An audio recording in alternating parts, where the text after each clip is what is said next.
Hello everyone, इस short में हम रिवाइज करेंगे हज़ार्ड ऑफ ब्लड ट्रांसफ्यूजन।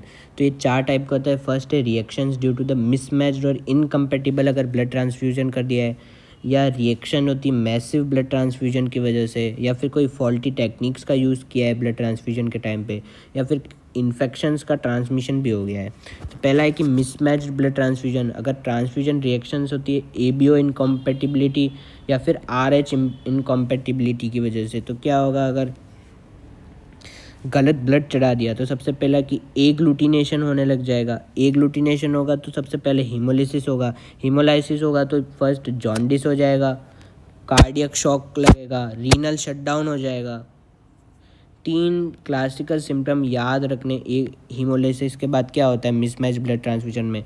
तो पहला हो गया हमारा जॉन्डिस, दूसरा हो गया हमारा कार्डियक शॉक, तीसरा हो गया हमारा renal shutdown.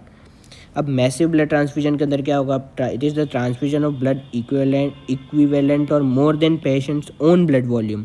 It leads to क्या होगा, सर्कुलेटरी शॉक लगेगा, हाइपर कैलेमिया हो जाएगा, इंक्रीज्ड ब्लड पोटेशियम, हाइपोकैल्सेमिया हो जाएगा which will lead to the tetany, haemosiderosis हो जाएगा, यानी कि आयरन का in the form of haemosiderin ज़्यादा डिपोजिशन बढ़ जाएगा।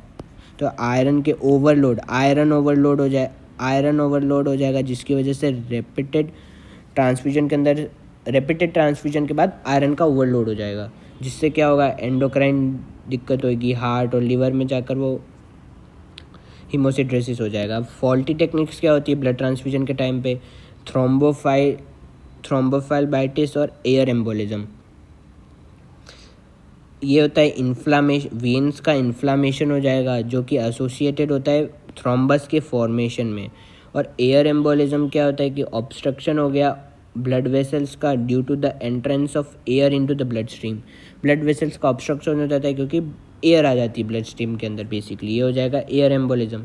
अब ट्रांसमिशन क्या होता है इन्फेक्शंस का, कि ब्लड ट्रांसफ्यूजन किया है विदाउट द प्रिकॉशंस, तो क्या होगा ट्रांसमिशन होएगा ब्लड बॉर्न इन्फेक्शंस का, सच एज HIV ट्रांसफ़र हो सकता है, hepatitis A and B, glandular fever, herpes भी ट्रांसफ़र हो सकता है, बैक्टीरियल इन्फेक्शंस भी ट्रांसफ़र हो सकता है।